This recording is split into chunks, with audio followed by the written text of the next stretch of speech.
Welcome to the Run for God Run Club, where you will find God in a runner's space. Welcome to the Run for God Run Club. This is your one stop each week to be motivated and inspired to get off the couch and onto the running trail where you can, in turn, inspire others to do the same.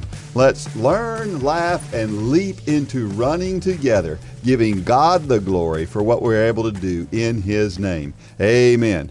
I am your running host, Dean Thompson, and if I'm not mistaken, that looks like Run for God founder Mitchell Hollis across the counter. Thanks for having me, Dean.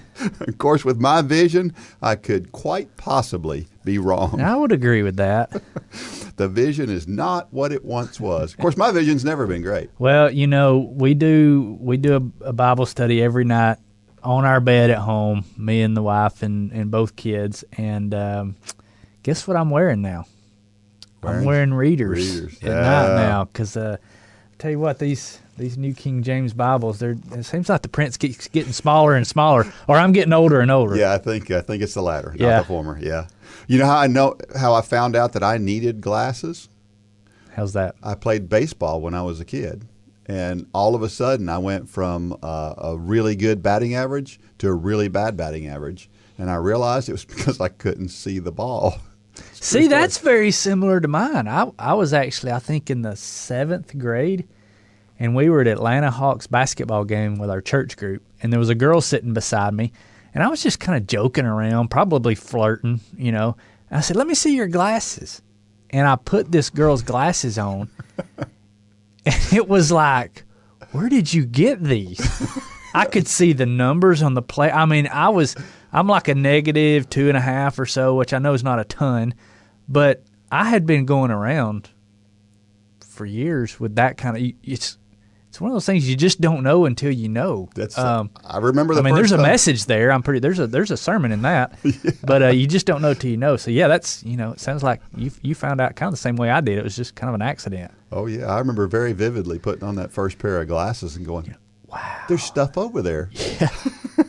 Those leaves have edges. It's crazy. Yeah. Hey, have you gone through tough times in your life? Today, we're going to talk about how forgiveness can overcome some of those moments. How about this? Have you ever thought about a world without wind? Would it be better or worse? We'll talk about what a windless world would produce today. Hey, we have no trivia today, right? Because this is a special episode because we're going to insert this episode because we got special stuff going on. One of the special things that we have going on is this hoodie right here. And let me tell you something. Run Club hoodie. This is the Run, and that's brand new. Hoodie. I mean, you literally just pulled that out of the package before. That is correct. Air. And I'm going to tell you something. It is soft. It is comfortable. It is warm. It is everything a hoodie should be. I remember having hoodies when I was younger, and you had to let them break in for a while before they got really, really comfortable and really soft. Yeah. Not these. Yeah, it was like a piece of cardboard the first time you put it on. Yep. Yeah. Now they're soft and supple and feel great the first time you put them on. So you do have to be a Run Club member in order to get one of these. Yeah, so we're going to talk about becoming a member here in just a second, but I've noticed today you're a little bit more upbeat. It's almost like you won something. Yeah. Our girls won the Southern States Athletic Conference championship this past week. Now, was that 2 years? That's in a back row? to back. Wow. Yeah. So, congratulations. well, thank you. It was good to see. We had a freshman who won the overall race. She's fast. Had a good day. We knew she'd have a good day. She's from Michigan, and so. We won't hold that against her. But. Yes, that's right. But it was the coolest day we had run in all year, and she took advantage of it. Yeah. So. And the cool thing I like about her is, I mean, and all your girls, for the most part, are this way, but Riley is a godly young woman. She absolutely is. I follow her on Instagram, and she lives out her faith, and it's fun to watch. Yeah, it is. It is the best thing about it. So what do we have for Thanksgiving? So we've been talking every week about the Couch to Marathon Challenge, which is starting January the 17th. And we'll kind of run through that real quick. So what is the Couch to Marathon Challenge? People hear that and they're like, that sounds impossible. But it's not. So starting January the 17th, we're going to start this challenge. It's going to be online. You and I are going to be live every Sunday night, and we're going to be coaching people from the couch to a marathon. Now, this is not a 12-week program. This is a 1-year program. And the graduating race, you can graduate anywhere you want. You can run a marathon anywhere you want next January. But the graduating race for the Run Club is going to be the Disney Marathon. Now, I know that there's a couple that works here in the studio that she was like, I'm not going to do that. That's too much. But when she heard Disney was the graduating race, she's like, yeah, I'm in. and that's what got my wife the first time. So what are we going to do? We're going to take people through the 5K challenge. We're going to do this safely. We're going to take people through the 5K challenge, and we're going to take a break. So that's 12 weeks. And then we're going to take a week off. We're going to take people through the 10K challenge, and then we're going to take a break. We're going to run a race and take a break, take a week off. Then we're going to go through the half marathon, run a half marathon, and then take a week off. And all of these races, first of all, if you want to come to Dalton, Georgia, for the Run at the Mill 5K in April, which is the first milestone of the program, we're going to give you that race for free.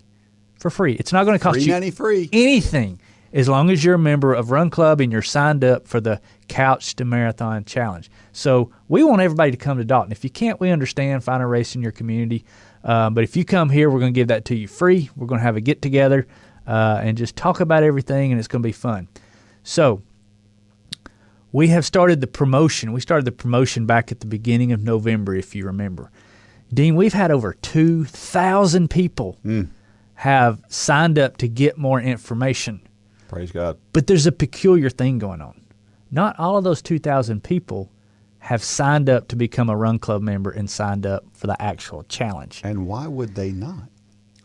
Well, I think there's several reasons. I think the number one reason, and I don't know this, we haven't taken a poll, is people say, I can't do that.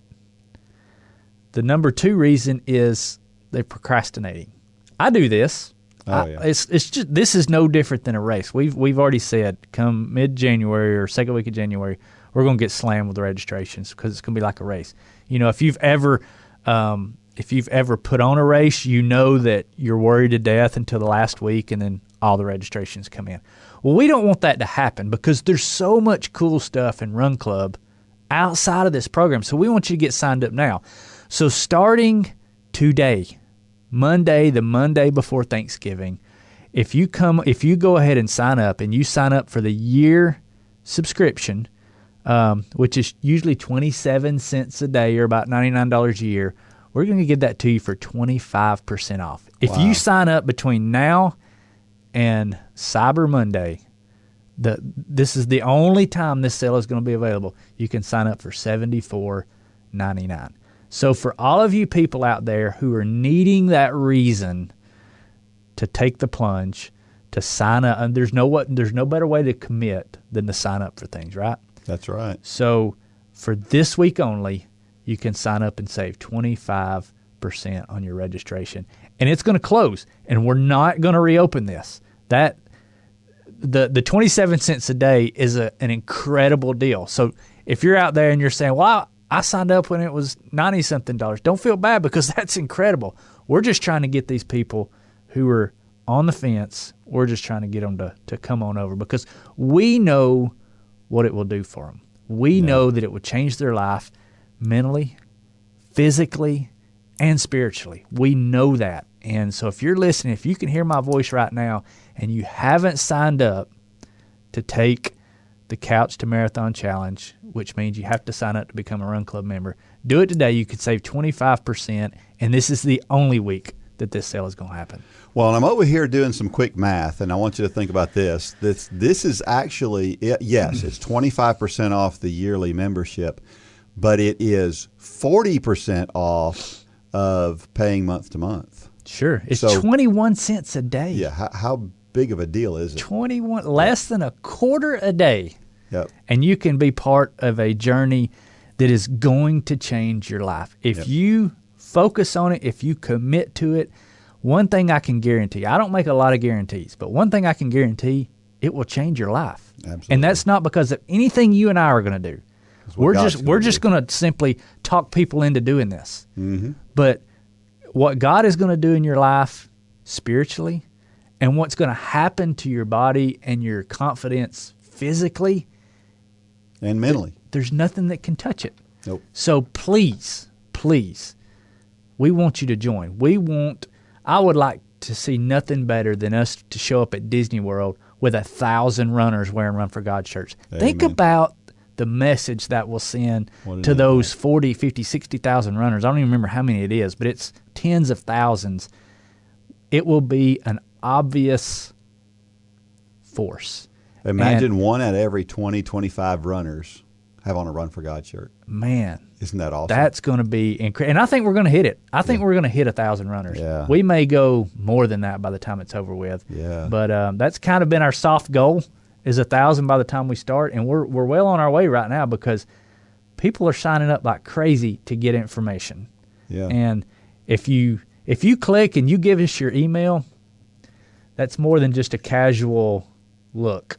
That's somebody's interested. Yeah. So we're going to start sending emails out to those people and really try to give them a swift kick in the pants and say, hey, come join us. Come on, let's go. Yeah, and there's other Thanksgiving, right? During this week, there's other things. So everything right? in the run, I mean, people know it. I know of Molly Wade up in New Hampshire. She always does a secret, she reveals the shirt color for her class for the year. She dyes part of her hair that color. I mean, Molly's just one of those instructors that's just... The feather. What can a feather do? Feather. Yeah, we wrote a whole article on her. Yeah. But everything in the Run for God store, including the Run Club, is 25% off this week. Wow. 25% off. So pick up your Run for God gear. There's emails going out right now. If you're not part of our email database, you can send something to dean@runforgod.com, or you can go to runforgod.com, and I think something pops up that you can fill in your email. But we're running specials all this week about the gear. I mean, we've got a lot of cool gear. You're wearing some of it right now. I'm wearing some of it right now. Yeah. The Run for God gear is great. Holly and Gay do a great job at picking the right stuff and making sure it's quality stuff. And it's good that they're this picking is always it instead of us. Yeah. Because I would wear the same exact thing every day if my wife would let me. That's obvious because when my jeans start to get holes in them, she kind of sneaks them out because I would keep wearing them. Yeah. Because that's when they get comfortable, right? Yeah. The rest of us don't want to see the holes, though. Well, Dean, come on. You're supposed to be on my side here. But yeah, 25% off everything at Run for God for this week on. This is always our big sale. So go to runforgod.com, look at all the products, go to the store. But most importantly, if you haven't signed up for the Couch to Marathon Challenge, go to Run for God Run Club.com and get signed up for Run Club. You get all the exclusive stuff. The hoodie you're wearing, you can't get that unless you're a Run Club member. Yeah. So we got a lot of cool exclusive stuff. We'll be opening up the Champion System store again here soon, which is very customized stuff that everybody seems to love so far. So yeah, a lot of cool things happening around the Run for God camp this week, and we want you to go check it out. Yeah, and don't forget that when you purchase one of these hoodies, when you sign up for Run Club, when you do anything with Run for God, you're supporting a ministry that wakes up every day trying to figure out how to share the love of Christ with the running community. And that's, to me, it's worth it just if that's all we were doing. Right. But you're getting a lot of value in addition to knowing that you're making an impact for Christ across the world. We had 3 decisions this past week. Yeah. 3. 2 in Florida and 1, what was the other one? Was it Indiana? Yes. Indiana. Yes. Mm-hmm. I mean, that's, and one of those was one of those that I always talk about came in during the middle of the night. Those always give me cold chills because I wake up in the morning and I love to see those text messages. Mm-hmm. But then I look at the time and it came through at 3 a.m. at that person's local time. So that person was on our website going through the runforgod.com/Peace with God webpage at 3 o'clock in the morning, and they made a decision to follow Christ. that is a whole podcast segment right there, because something was going on in that person's life. Yeah. For that to be the circumstances by which they found us. And our history is full of those. Yeah. And it's nothing. There again, you and I were asleep.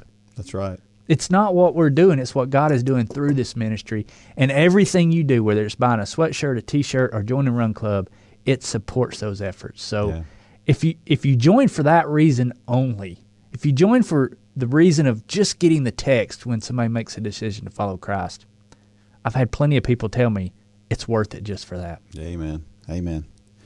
So we are sponsored by J Radio, and soon, at some point, we're going to have a Run for God channel.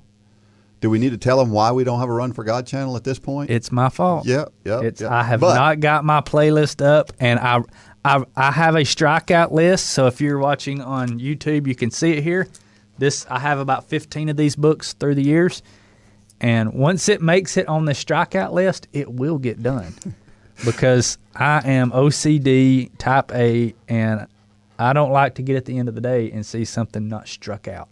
So by next week, it will be in Jared's court to get the Run for God channel up and going. So soon and very soon we will have a Run for God channel. We're proud to be sponsored by the world's greatest digital music platform, J Radio. If your teen is into rock and metal music that makes your ears bleed and your grandmother clutch her pearls, we can help. If your spouse yearns for music from the old days and wants to relive the music of their glory years, we can handle that. If you need a break from the day to spend time with God and recognize His goodness, we'd love to be a part of that. Whether it's rock and metal, classic songs from decades past, or heartfelt worship,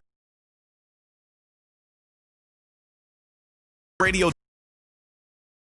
store to start listening for free today.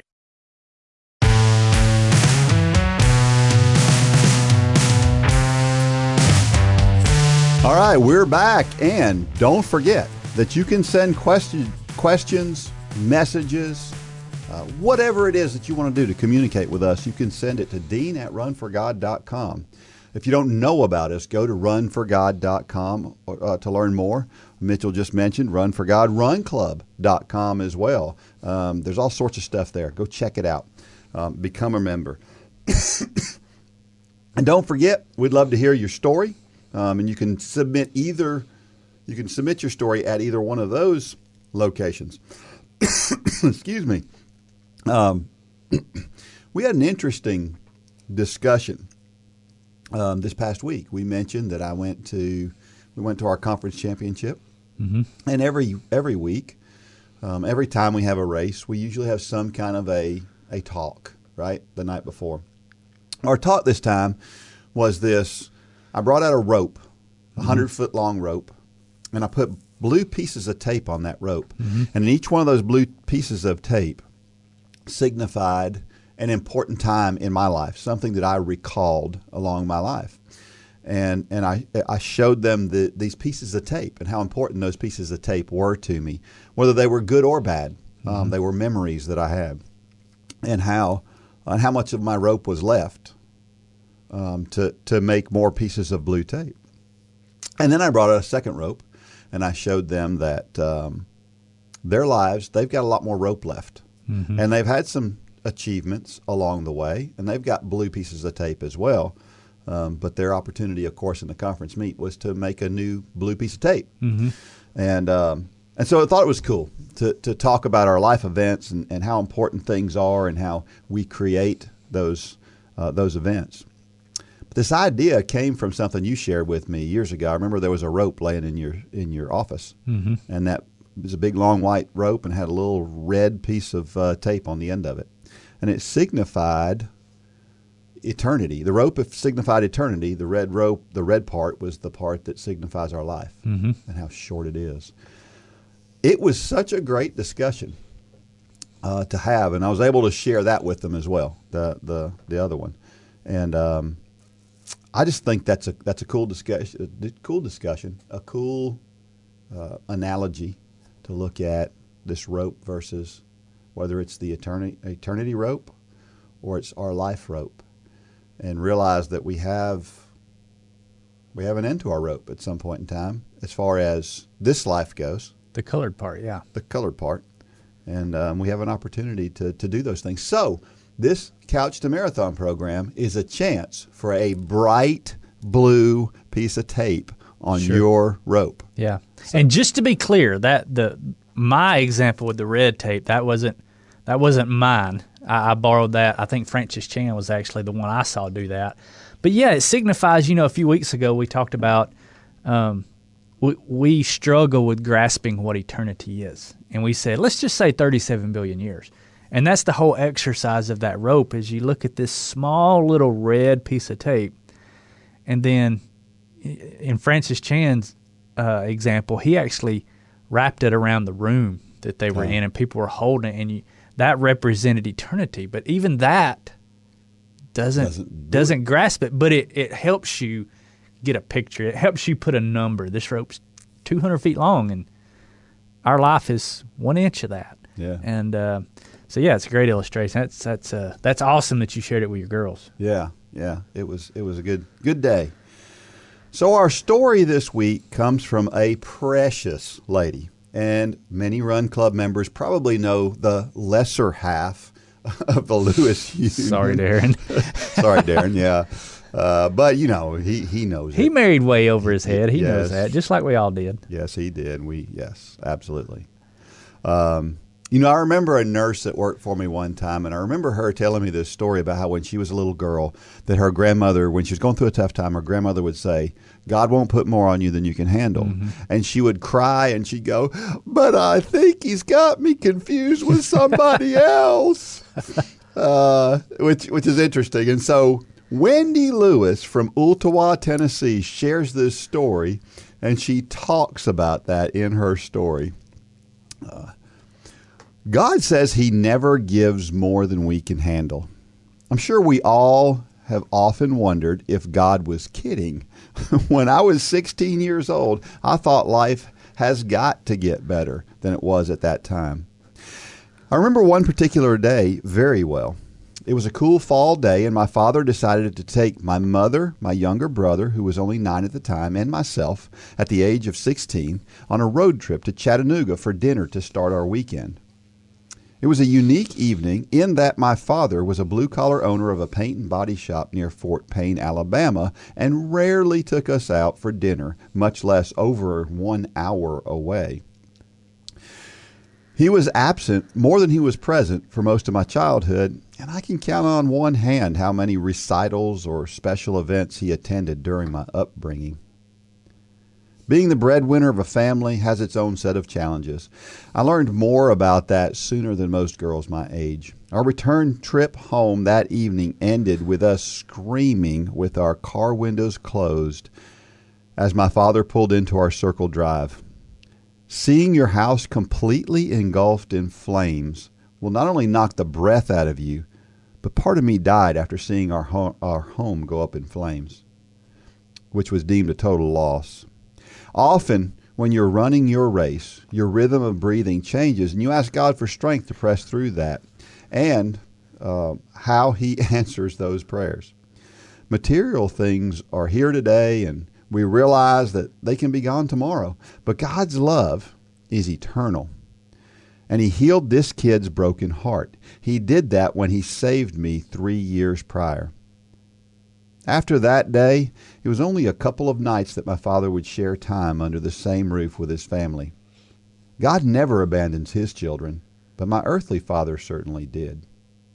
1 Corinthians 10:13, no temptation has overtaken you except what is common to mankind, and God is faithful. He will not let you be tempted beyond what you can bear, but when you are tempted, he will also provide a way out so that you can endure it. Some parents have dual roles as the mom and dad of their family, and that is what my mother was to me. She was my hero and the stability that I could always depend on.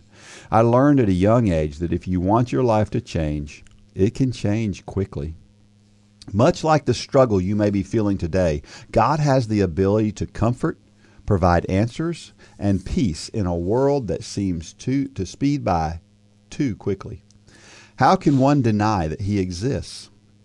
Trust me when I say having to find housing and watching my mother struggle with the added pressure of entering into the workforce, God was always with us. I'm not claiming life was easy, but it made this girl stronger and aware of how hard it is to provide for a family. Home is certainly where the heart is, and my mother made life happy for us once again. When she became sick, I started my first job while in high school to help pay for the essentials. Just when the idea of running feels too challenging, it's important to remember many folks are homeless or can't take on the physical challenge of running. It makes running more appealing and allows us to press through the struggles of life, with God leading the way. Running for God has always been a blessing and certainly continues to encourage me every time I take part in a Run for God class or a challenging workout or run. When I received a family Christmas party invitation, I knew most likely my earthly father would be there since my grandmother was hosting this event. I prayed along the entire drive, asking God for the opportunity and courage to speak to my father, as it had been countless years since I had communicated with him. Having strength of empathy, I decided to tell him that I forgave him for abandoning his family and for stepping out on his marriage to my mother.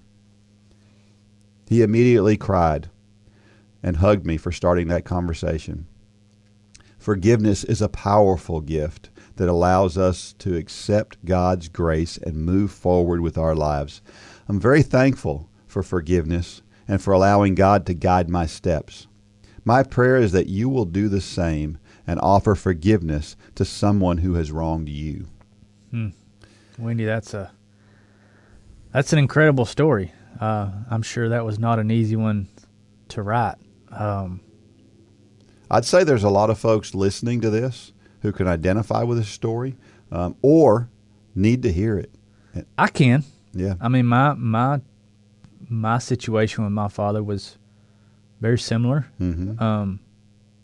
Redemption and forgiveness won out in the end, and maybe I'll share that story on here on this podcast one day. But yeah, I mean, Dean, you got in your notes that many times we don't forgive, and we're the ones that suffer, and that's dead on, and that's what's so hard to see when you're steeped in bitterness and unforgiveness and just all the adjectives that describe what unforgiveness brings. And it's like we say 800-pound gorilla all the time, but give all those cliches, and that's what it feels like when you forgive somebody. Yeah, it really does. And there's nothing like it, and it's because it's what God commands us to do.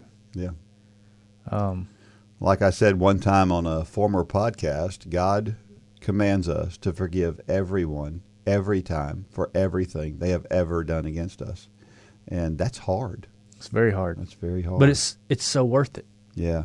Yeah, because it's freedom. It's what it is. It's freedom. You're really in bondage to that unforgiveness. Yeah, society will tell us that you're letting that person off the hook, but it's taking us off the hook is what it's doing. Yep. And yeah, I mean, we'll talk about forgiveness and reconciliation here in a minute, but those aren't the same thing. Yeah. And I think a lot of times I'm getting a little bit ahead of us, but we'll talk about that here in just a second. But yeah, it's freedom. Yeah.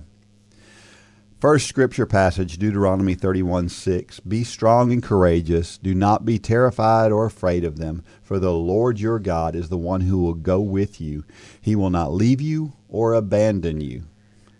Very similar to my favorite verse, Joshua 1:9. Yeah. Yeah. Yeah, it's almost word for word. Yeah. And that's really the key to getting through tough times and forgiving people who hurt us, isn't it? We have to realize that He is there all the time. And I think we forget that. Yeah, and I kind of alluded to this just a second ago, but I was actually listening to I love Beth Moore, but I very rarely listen to her or read her stuff because a lot of it's geared towards women. But I guess Holly listens to her podcast, and so I was listening to my podcast the other day, and it was over. You know how it just flips over to the next whatever's up, and Beth Moore was on, and so I just listened to it. I love to hear her talk because I know what people are talking about when they say they love to hear my accent. Well, I love to hear her accent. You know, she's even got a more southern drawl than I do. And but she was talking about the concept of forgiveness and reconciliation, and how so many times we think that's the same thing. And God calls us to forgive, but not necessary to reconcile. And we put that together, and we think that Dean wronged me, so if I forgive Dean, then I've still got to have him in my life. And that's not what that means. Forgiveness is very different than reconciliation. It also doesn't say forget either. Right. We don't have to forgive and forget. It's forgive. Right. So a lot of times putting separation between you and a person is the healthy thing to do going forward. Mm-hmm. But we don't have that vitriol and that anger and that hate and everything that goes along with unforgiveness. We're free. We can love that person and not have that person as part of our lives. And so I think she did a very good job at, I'm butchering everything she said, I'm sure, because she's a very skilled orator when it comes to this kind of stuff. But she really drew that difference between forgiveness and reconciliation, and how God calls us to forgive, but he doesn't call us to reconcile. That's a choice that we have to make. Yeah, absolutely. 1 Corinthians 10:13, no temptation is overtaking you except what is common to mankind. And God is faithful. He will not let you be tempted beyond what you can bear. But when you are tempted, he will also provide a way out so that you can endure it. Interestingly, just before this passage are warnings to not fall into the same patterns or misdeeds that befell Israel, where they just kept going back and forth. So in context, it's a little bit different than just, being tempted of something you see in front of you. Right. And I've kind of dug in here before. But there's a difference between testing and tempting. Yeah. Testing it's of God. God will test us. God will never tempt us. God will test us, and the results of that either produce a stronger walk if you pass the test, and a learning opportunity if you fail the test. It's like in hurricane areas. I've watched these videos of like on the Learning Channel or the History Channel or whatever, and they'll take a house in a hurricane area and they'll put it through test. They'll put in a certain kind of windows and do all these different things, and then they'll turn on the big hurricane fans and just start loading stuff, 2x4s and trash cans and cars, and they'll start throwing it at that house. Yeah. And sometimes the house fails. But what comes as a result of that? They learn how to make it stronger. Yeah. And there's a process of making that house stronger because of all the testing it went through. Tempting is of the devil, and it leads to destruction. So the storm. So resisting testing is not healthy. We should. Yeah. God is always going to test us, and we should figure out the difference between tempting and testing, because tempting always leads to destruction. Yeah. Tempting is the storm. That's right. But because people tested that house in the beginning, it's stronger and it's more durable during the storm when the temptations do come. And so that's why it says, God's word says the testing of our faith, so not the tempting of our faith. Yeah, and so the testing and the tempting they are linked a little bit, in that the testing provides us with better strength for the tempting. They're linked because sometimes it's hard to tell the difference between the two. It's absolutely true. And I get tongue-tied when I start talking about this subject, because you have to be careful, because the two words are even very similar. And the two situations oftentimes look very similar. But who's behind those situations can't be more polar opposite. That is, One's the evil, and one is God. Yeah. And God is testing us. We test our athletes all the time to make them stronger, so that when in that race they are tempted to slow down, the testing has proved to them that I can handle this. Yeah. And I love the discussion of testing versus tempting, because in the heat of it, sometimes it is hard to know the difference. Absolutely. Yeah. Philippians 1:6, being confident of this, that he who began a good work in you will carry it on to completion until the day of Jesus Christ. God's always refining us, right? Chiseling us, making us better when we follow him. And it hurts. That's the key. Sometimes it hurts. And sometimes it hurts, which goes to that testing. Right. Some of those tests hurt, and some of those tests are hard. Yeah. And sometimes when you test that house in the hurricane tunnel, things get broken. Yeah. But there's always something stronger that comes out of a result of that test. Yep. In this scripture, Paul's writing to the Philippians, and he's writing to them and talking to them about this whole idea of being confident and understanding that they're getting better all the time and being stronger all the time, and they're refining themselves or God is refining them all the time, because he's just thankful for them, because he sees their progress, and God sees our progress. Question 1, do you find yourself feeling defeated before attempting to start a small group, such as Run for God? We hear this a lot from Run for God instructors. Yes, we do. I have experienced this Yep. as a Run for God instructor, because so many times we measure success by the world's standards. And so we'll get people email us or call us, and they'll say, I feel like such a failure because I only had 2 people sign up for a Run for God class. And that is so dangerous, because that is doubt. That is doubt creeping in, and the evil one trying to convince you that you failed somehow. The people that God wants in those classes, some of the best, most radical stories we've heard come out of the Run for God camps, it's not with classes with 200 people. Those are great. Yeah. And they're very effective in those communities. But some of the most radical experiences we've heard have come out of very small classes, where it's a much smaller group, a much more intimate group, and people are willing to share more in those instances. And that's why we tell people, and like I said, if you're listening, I have struggled with this too, because I have also had very small classes. Yeah. And there's something inside your psyche that says, you failed. You start to hear that doubt and second guessing yourself, and know that is not from God.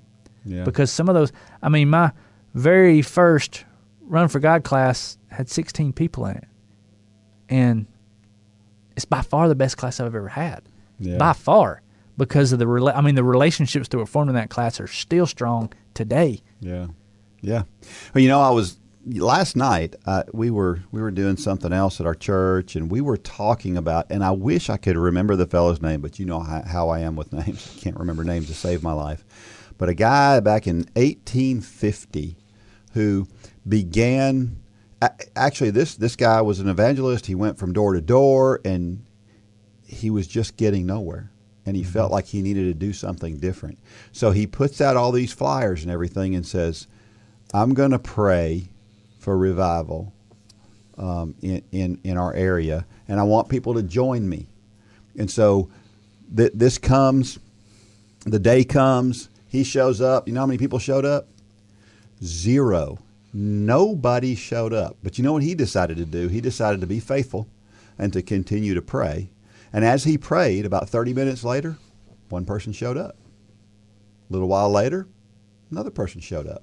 By the end of the day, he had like 6 people that showed up. They showed up late, but they showed up. Mm-hmm. That snowballed. They continued to meet. What was 6 became 12. 12 became 24. And eventually it became a huge movement, so large that in this particular area of the country where this fellow started, crime rates went down. Things that people do that are just bad things. I've heard this story. Came down because of one man who had faith that even though nobody showed up, God could still make a difference. Imagine that kind of faith. Yeah, I've used this as an example before, and I think I actually used it as an example to our triathlon team several years ago, where I was talking about the impact that one person can make. Mm-hmm. And I used the example that we all know Billy Graham. Billy Graham led millions to the foot of the cross. Mm-hmm. Millions to the foot of the cross. And people think, well, if I can't be Billy Graham, then I'm really not making a difference. Or if I've only got one person in my class, I'm really not making a difference. And most people would argue that Billy Graham was the most effective evangelist in the history of the world at leading people to Christ. And I agree with that. But you know who's just as effective? And most people are not going to know this name, but a man by the name of Mordecai Ham. Yeah. Mordecai Ham was a rather small evangelist, but he's the man that led Billy Graham to Christ. Yeah. Now, think about if Mordecai Ham would have said, I'm not Paul, I'm not Peter. Yeah. I don't have the stage or the influence I'm not a great orator like them. I don't have many people at my crusades. I just need to hang this up. What would have happened to those millions and millions of people that came to Christ as a result of Billy Graham? What would have happened if that guy would not have led Billy Graham to Christ? Yeah. I mean, it would have radically changed Our whole country. Our whole country. Literally. I mean, he was America's pastor. Yep. But somebody led Billy Graham to Christ. And you never know who it is you're talking to. Mm-hmm. We see that with these young athletes, and some of them have grown up to be incredible young people, and we would have never saw that when they were young. They were just the bratty little kid that we were having to get onto all the time. But I'm already seeing it. I'm rather young. I'm in my 40s, but I'm already seeing it. Yeah. That the impact you have on people's life is profound. Yeah. And it doesn't have to be a stadium full of people. It can be one or two people right in front of you. And so you've got to keep that in mind. Remember the name Mordecai Ham next time you think, I'm not making a difference. I've only got two people in front of me. Yeah, absolutely. Just remember that name. Absolutely. Yeah, I got an email yesterday from a lady who said that a particular story that I had written, I think in the original devotions book, that had impacted her just right at that moment and at that time. Well, that's something that I wrote 5, 6 years ago that today made a difference to somebody. Yeah, I mean, it's so easy to get caught up in and I'm sure you've done it because I've done it, and you're thinking, what is all this for? Yeah, absolutely. And it's why it's always cool. That's why your story is so important. Yeah. Because as minimum as you might think your story is, it can make a profound impact on somebody. No question about it. Question 2, is God showing you that you're not alone and certainly not forgotten? Sometimes he waits until we need it before he reveals it. But he's always, like as I said before, he's always there. And here's what's great about what God does, I think, is that he surrounds us with people that we need around us. Now, whether we pay attention to those people or not is sometimes, depending on who you are and how close you are to God, maybe something that causes you some problems. But there's always people around, and he's always revealing himself, not only through things and through circumstances, but through other people. Mm-hmm. And I think about that all the time. And to me, that's how he shows us we're not alone. He reveals somebody needed to hear Wendy's story today. Somebody is going to hear that story today, and it's going to be just right at just the right time. Sure. And it's going to make that difference. So, yeah. I saw, talking about knowing you're not alone, I saw just this week, Angie Hawkins had posted a picture of her hand, and she's got Raynaud's syndrome. Now, I meant to ask her what that is. I saw that picture, and I've never heard of that. Well, I'll tell you, because my son has it. Wow. And what happens is you get really poor circulation into your extremities, right? And so your fingers will turn white. And, it could be 45 degrees outside, and your fingers are turning white. And so people who kind of make fun of people who are wearing gloves when it's not super cold outside, this is why. And there's a lot of them. What we found out was after she posted this, one person after another related a story about how they either had it or they know somebody who has it. And it's there's always somebody else out there that's just like us in our circumstances. The last question, will you take the next leap of faith and keep trusting God with each step that you take? God is tugging on your heart to offer forgiveness from someone who has hurt you. Or is God tugging on your heart, rather? Yeah, and I'll say this. You and I have had this discussion in a pretty deep way in the past. And I remember you telling me one time, you told me, if God's telling you to forgive, you need to go do it. Yeah. You need to go do it ASAP, not wait. And I can say that with confidence because through the years, He's prompted me twice to go extend, I'm going to say bold forgiveness. I mean, I have to forgive people of things all the time. People have to forgive me of things all the time. But there's been two situations where it took a lot of courage, a lot of getting outside of myself, my feelings, to offer forgiveness. One was with my dad. Yeah. And my dad was an alcoholic growing up, and we'll go into that story one day because that's an incredible story of redemption that everybody needs to hear. Yeah. Because most people know somebody in that situation. But I reconciled with my dad. Mm-hmm. You know, the last part of his life was incredible. I mean, we just a story of redemption like no other. Another one was with a businessman in my community. It was hard to do. Yeah. But in that situation, we did not reconcile. I love the man, but in my situation, it was best that we didn't reconcile.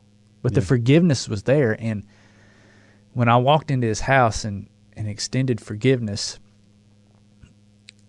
even though he didn't really feel like forgiveness was needed, which was part of the whole animosity thing to begin with, man, it was incredible the weight that was lifted off of my shoulders, and it was no longer my burden to carry. You talk about giving things over to God, and it's just a weight lifted, and you could physically feel it. Yeah. It was incredible how in an instant, when those words came out of my mouth and I meant it, I love the man. I do love the man now. What a change it did in my life. And that was not so much for him as it was for me, because God prompted me to do that. God's word commands us to do that. Yeah. Just like you say, forgive everybody for everything they've ever done, always. Yep. And that's why I say that with confidence when I hear about people who they're holding on to something and it's crushing them. It's not crushing the person that needs forgiving. Yeah. Chances are they forgot about it and moved on. More times than not, that's the case. They don't even realize, so it's hurting you. So, yeah, if you're out there, take that advice. And, I've gone through that before. And, one of the ways that I get to that point where I can forgive, I can think of one fella in particular that was really, really difficult for me to forgive. And I remember thinking how as much as what happened bothered me, I don't know whether it was bothering him nearly as much as it was me, but I felt bad for him. I felt bad for him that he was put in a spot, because he was in a circumstance where he had to choose something. Mm-hmm. And his choice was to either disappoint one person or another. Right. And that was really where he was at. Yeah. And so I look at that and go, man, what would I have done? I have no idea. Yeah. I might have done the same thing he did. And that makes it a lot easier to go back and realize we're not in people's shoes. And when people do us wrong, we're not in their shoes. We don't know. Right. We have no idea. Yeah. And to me, that makes it easier for us to forgive people. It is. There is power in people's stories. It's a challenging time. What do you do when everything you believe about God is being tested and God doesn't look like the good father that he says he does? You've got layers and layers and layers of hate in your heart. It takes God to clean it out. Your story can help encourage others around the country, just like these stories have. You can walk through a simple process of sharing your story with the Big Share app. Download the Big Share app in your app store to start sharing hope with others.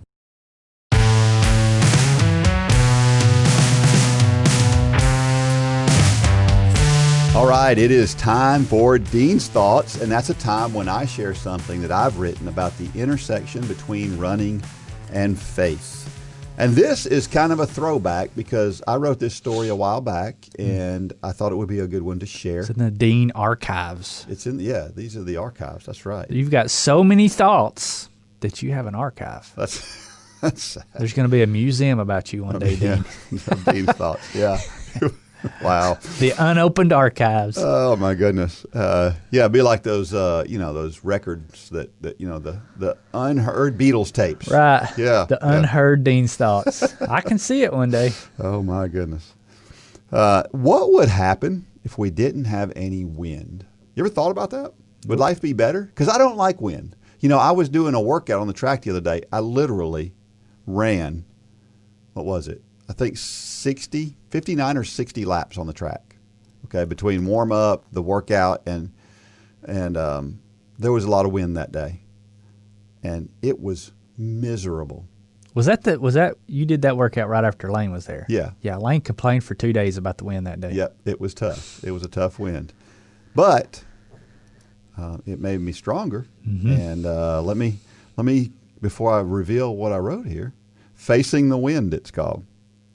Imagine a world without wind. Lakes would be calm. Falling leaves wouldn't blow in the streets. Trees would always look like a photograph, standing motionless. But in still air, would you expect trees to suddenly fall over? That's what happened in a 3-acre glass dome built in the Arizona desert.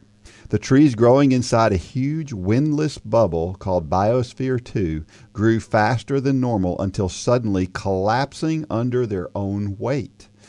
They grew faster because of the perfect conditions. But were the conditions as ideal as one would think? Project researchers eventually came up with an explanation. Trees need wind stress in order to grow strong. The perfect conditions weren't so idyllic after all. It's the same way with running. We can become pretty good runners by just running every day, but we run the risk of falling over if we haven't faced any wind. In other words, we are at risk for injury if we don't face stress. So what does that wind look like to a runner? Here are some things that will help to make you stronger. Running fast from time to time. There are a million ways to create stress on your body through running faster than usual. You only need to pick up the pace once or twice a week to see substantial improvement. You could try intervals, periods of fast running with short rest jogs in between. Start easy by doing a total of a mile of faster running, like 4 times 400 meters on the track with 2 minutes of rest or 200 meters of jogging between. You can build up to doing more. Unless you're running marathons, usually 2 to 4 miles is plenty. Running faster forces your body into a more economical running form that strengthens all the right muscles. Simple strides are another way of running fast.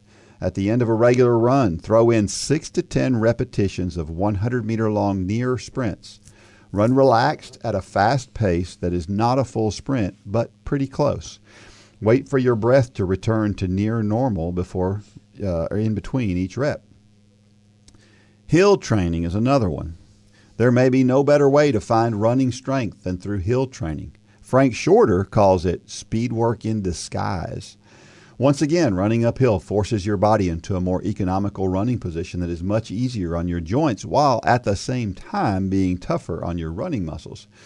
You can simply run on a hilly course focusing on running hard uphill, or you can run hill repeats. Find a 100 to 400 meter hill and simply run up the hill hard and either jog very easily or walk on the way back down. Repeat 4 to 20 times depending on your fitness and the length of the hill. Remember to avoid leaning forward from your waist when you run hills. It will put more stress on your quads and your lower back and won't be as beneficial. Instead, lean forward from your ankles, just as you should do when running on flat ground. Cross training. CrossFit is a huge craze right now, and there is a reason for it. I'm not suggesting you join a gym to participate in CrossFit, unless you'd like to, but the reason is it's so popular is that it creates a more well-rounded fitness. The use of many types of exercises is key. Any workout other than running is considered cross-training, though some are better than others depending on your goal. Great forms of cross-training for runners are cycling, elliptical machines, swimming, yoga, Zumba, or anything that works on flexibility and strength. The more closely related to running, like the elliptical machine, the more beneficial it will be specifically to your running. The further you get away from running form, the less it will have a direct impact on your running. But those forms of cross-training will help you build a strong core and will help insulate you from running-related injuries. Weight training. The aforementioned CrossFit falls into this category as well. For a long time, there were many who thought weight training was detrimental to running. But it depends on how you use it. If you're training like a bodybuilder, you won't find many benefits to your running, and you could find increased exposure to injury. However, if you are lifting lighter or moderate weight with higher repetitions, you could see significant increases in strength and therefore insulation from injury. Think of body weight type exercises, like push-ups, for example. If your weight training is something that enhances these type of exercises, it's good for your running. Of course, body weight exercises are sufficient for building strength, too. Focus most of these body weight exercises strengthen the muscles that help you keep good running posture: abs, glutes, hips, and lower back. How about yoga or similar exercise? Other than strength, the most important thing you can do to stay injury-free is to keep your muscles long and loose. Stretching and yoga-type exercises are great for keeping you flexible. The more strength training you do, the shorter your muscles become. So stretching and keeping the fibers aligned and as long as possible will only make your strength training more effective.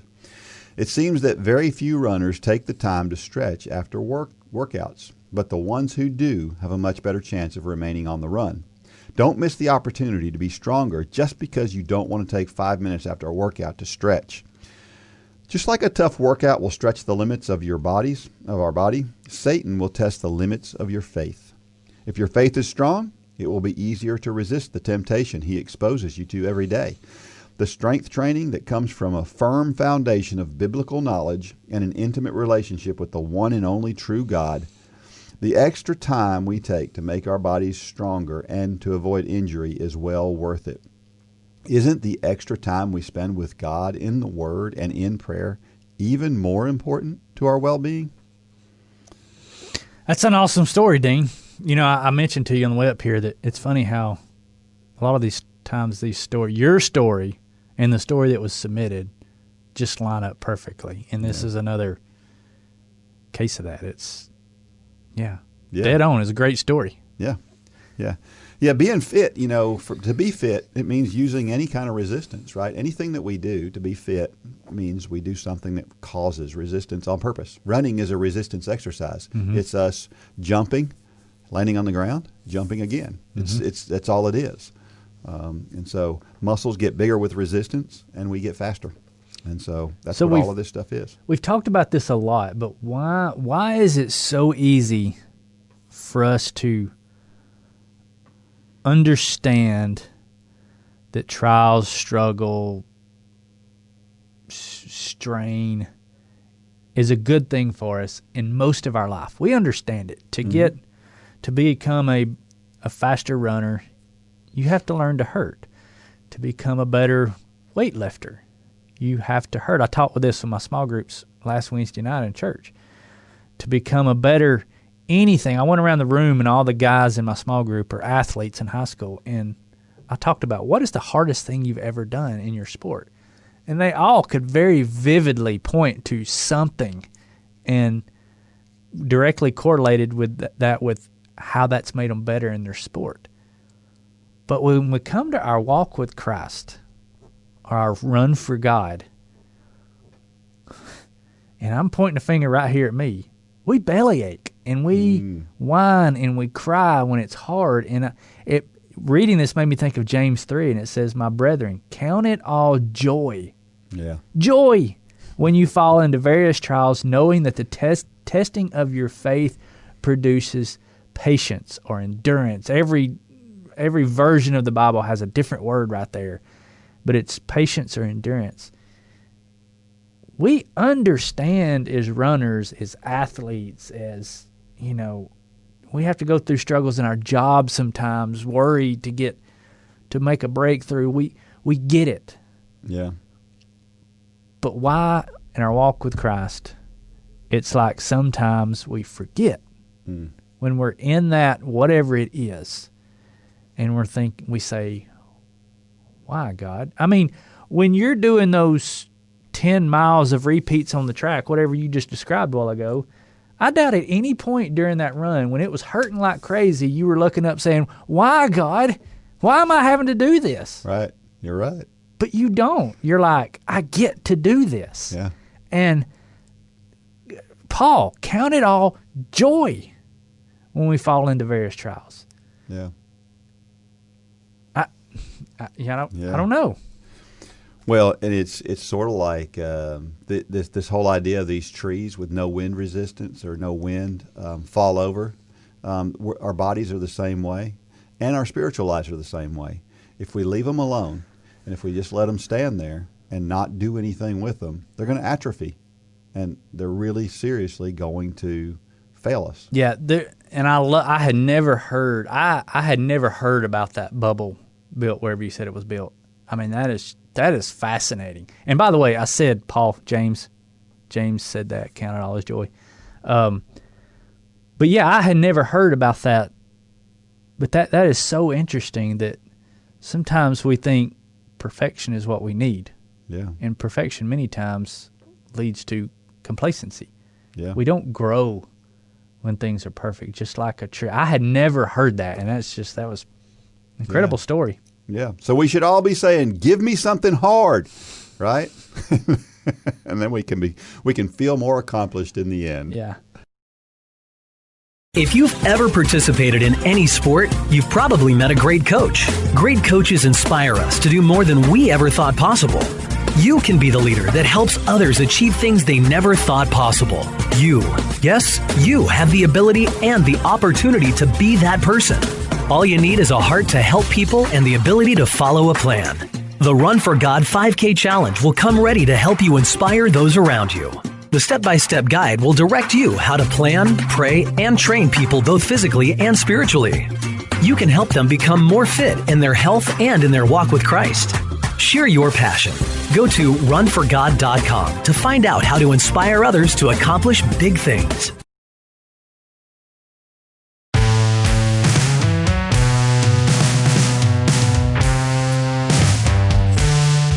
All right, so we have this weird thing here where next week I am going to talk about these new shoes that I've got that are super shoes. Super shoes. Super shoes. And you'll hear that next week.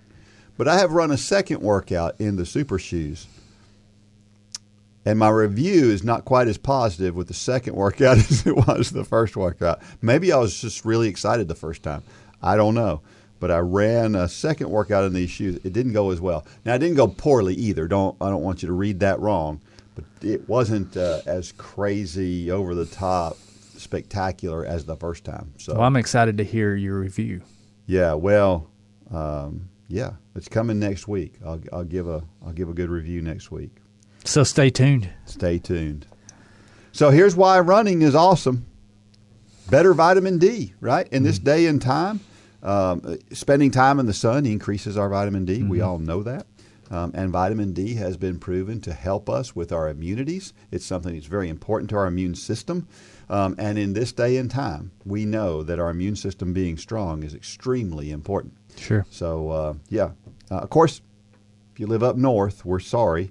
You have these really, really short winter days. It's a little bit hard. It's so cold sometimes you can't get any skin exposure to the sun. It does you no good. I was talking about that with Eden Morris, that she said that, she doesn't get much skin exposure in the wintertime, of course, because it's freezing, stinking cold in Jackson, Wyoming. Yeah. But we live in the South. We get a little bit more sun exposure, a little bit more skin exposure, so it's good. The motivational thought of the week. The secret to getting ahead is getting started. I like it. I like that. That's Mark Twain. That's not the guy you would think would have said that. But it's really relevant to this Couch to Marathon program, isn't it? Absolutely. Yep. The hardest step to running a marathon is the first one. Making the choice and the decision to take that first step. Yeah, yeah. You have to be in the race to have a chance to win. And whatever that looks like for you. Now, you may not be actually winning a race, but winning takes on different forms depending on who you are. So your win may be crossing the finish line, and that's great. That is a win for sure. You can't finish a marathon unless you start one. Exactly. And you can't start a marathon. Well, you can, I suppose. But for the most part, you need to be training to do it. So this January is the time to do it. So right? Wise words from Mark Twain. Yeah, yeah. So if you haven't joined Run Club yet and you happened on this podcast, you need to join Run Club. There's a gazillion things. You need to go check it out. You need to go see what all is available. Go to runforgodrunclub.com. Check it out. You'll see there what it is. And not only is it great for us as runners, but it's also great spiritually.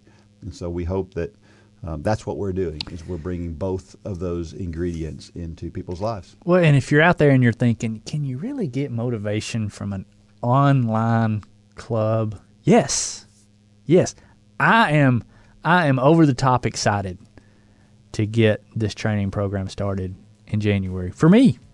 And it's because I'm seeing the excitement of everybody else. You may think, well, it's just a Facebook group. No, it's not just a Facebook group. That is I'm on a lot of Facebook groups. This is by far the most active group that I've ever seen. And people are constantly encouraging and lifting up and saying you can do it and praying for people with prayer requests. And it's just, that page has taken on a life of its own. And it's so fun to watch. It is. It's great fun to watch. So become a part of it. Now, may God bless every step of every run. Go out there and shine your light. Good job, Dean.